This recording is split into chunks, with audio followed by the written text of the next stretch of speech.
So with that being said, let's talk about this Niners-Seahawks game. Now, the 49ers won 21-13 back in Week 15 against the Seahawks team. They won 27-7 in Week 2 against this Seahawks team. But this 49ers team, like I said, it is not Jimmy Garoppolo at quarterback. It is not Trey Lance at quarterback, but it is Brock Purdy. And this is a guy who's the last pick in the draft who was their third-string quarterback on the roster. And we all know the Niners have a history of their quarterbacks getting hurt. So was it surprising to see Brock Purdy this season? A little bit. But with the injuries to Trey Lance and Garoppolo, I didn't think it was that far off. Now, I've said this for years when I've talked to my friends, when I've talked to other people about the 49ers. I never said that it was a quarterback-led team. I always said that any quarterback can take this team to the playoffs. I said this for years now because of that defense. I have watched this 49ers team for years. I've watched this defense for years. And this 49ers defense is just something special.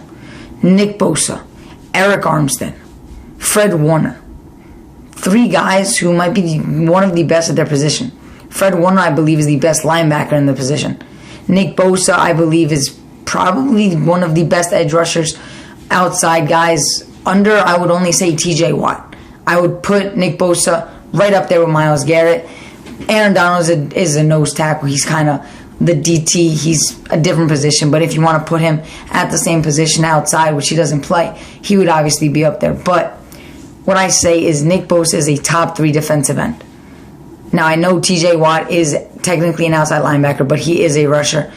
So I say he is right up there, tied for number 2 with Myles Garrett, under only TJ Watt. Now, this 49ers team, since the start of December, Brock Purdy has had 2+ touchdowns in 6 straight games. Mr. Irrelevant, the 262nd pick in the NFL draft. Now, this Niners team, this offense, they traded for Christian McCaffrey this season.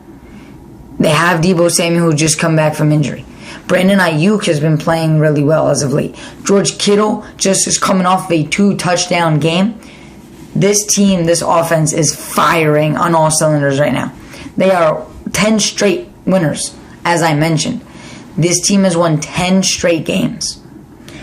And when you look at the Seattle Seahawks and Geno Smith has had at least 20+ completions in 14 games this season. That means only 3 games he has had less than 20 completions. And not by a lot. Geno Smith has risen the Seahawks team. This is a Seahawks team that I predicted to have a very bad season. This is a Seahawks team that people predicted to go 0-17. I believe my prediction was 1 or 2 wins for the Seahawks this season. No one expected this Seahawks team to be as good as they have been. And I guess they've been a little shaky as of late, but with a team that lost Russell Wilson, a team that we all thought were in a rebuild phase, Tyler Lockett and DK Metcalf are still there. Kenneth Walker, who I loved coming out of college, I thought he was going to be a top running back, and he has proved to be. So I like Kenneth Walker in the backfield, and the way Geno Smith has played, he hasn't played at an elite level, but he's played at a good to great level this season in order to get the job done when needed. I believe he will be the comeback player of the year. I think he has earned that. I would put Saquon Barkley in that same conversation, but no one thought Seattle would be good, but no one thought the Giants would be good. So that is a toss-up. You can argue whether you want Geno Smith or Saquon Barkley in that conversation. But let's focus on this game. We've seen this before. We've seen these Niners beat these Seahawks over and over and over again. The key in this game is going to be that Seahawks offense. Now, I could sit here and talk about the Niners defense. I could sit here and talk about the Niners offense for hours because of how good they are. But I think it's going to come down to Geno Smith and the Seahawks offense. Now, Kenneth Walker has 3 straight games with 100+ yards. That is going to be key in this game. This Niners team and this Niners defense, as I mentioned, is one of the best. And Kenneth Walker is going to need to get the ball going. They're going to need to get the run game going. I don't know how effective it's going to be, but it's going to need to be at least a little effective in order for the Seahawks team to win. The Seahawks team can't go into this game having to lean on Geno Smith because it's not going to work. When you have a guy like Kenneth Walker, you're going to need to get him going. DK Metcalf, he hasn't scored since week 14. You need to get him the ball. He's a big target. Give him a jump ball in the end zone. Give him a target. Let him do something.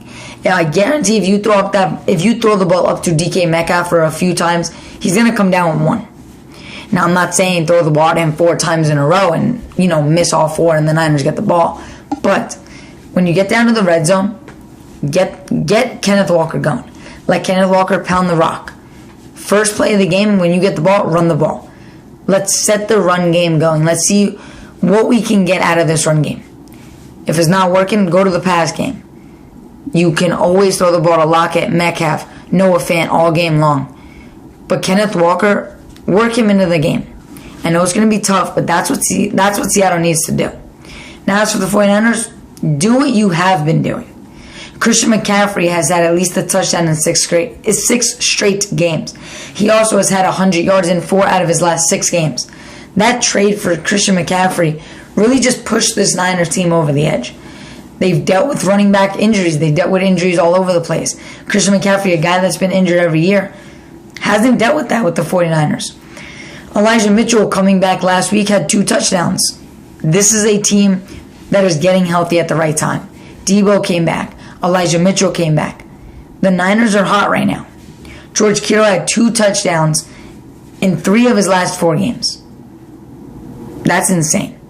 George Kittle is coming into his own late in the season. At the beginning of the year, the Niners used him a lot for blocking, but now he's coming into it. So Seattle, establish your defensive line, get your front 7 to hold Christian McCaffrey. Force Brock Purdy to throw the ball. If Brock Purdy is going to be forced to throw the ball, this is a Seahawks team that might be able to take advantage. Remember, this is mystery relevant. This is a rookie in the playoffs. Now, if this game was in Seattle, I'd be a little more concerned with the 12s and Brock Purdy. But it's not. It's in Santa Clara. They're home. Their fans are going to be loud in Santa Clara at Levi Stadium. The Seahawks are going to feel the fans. So if you're Seattle, you need to make Brock Purdy throw the ball. Try to eliminate Christian McCaffrey. Now that's what Seattle needs to do. For the Niners, just do what you've done all year. Don't change anything. Get the ball to McCaffrey. Let Brock Purdy throw the short passes. Let him hit George Kittle in the seam up the middle.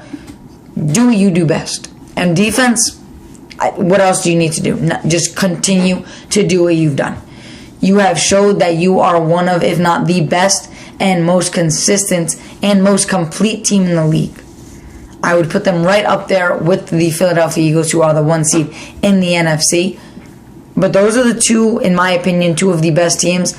I would put the Chiefs and Bills up there, but those are the 4 best teams in the league, without a doubt. I think the Niners might be the most complete team in the league. More complete than the Chiefs. The Chiefs' defense scares me a little. So the Niners continue what you've been doing. And for Seattle, eliminate Christian McCaffrey and get the offense going early. If you're Seattle, you can't have a 3-and-out and let the Niners get the ball. And if you're the Niners, go out there and start quick, start fast. That's what both teams need to do.